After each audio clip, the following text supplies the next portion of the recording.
રાજકોટની Saurashtra university road પર ગત 7 નવેમ્બરે હિટ એન્ડ રનની ઘટનામાં સર્જાયેલા અકસ્માતમાં 15 વર્ષીય દીકરી ધ્રુવી કોટેચાનું ઘટના સ્થળે જ મોત નીપજ્યું હતું।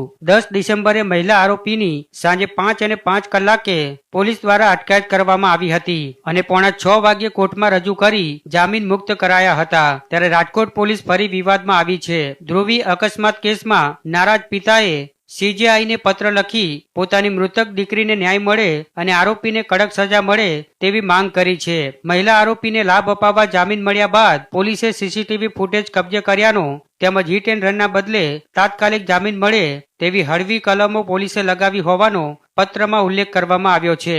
મારી દીકરી ધ્રુવી કોટેચા અને મારી પત્ની દર્શના કોટેચા જ્યારે સ્કૂલેથી પાછા આવી રહ્યા હતા ત્યારે પાછળથી હોન્ડા સિટી કાર કે જે પૂર ઝડપે આવી અને એમને એક્સિડન્ટ કરી અને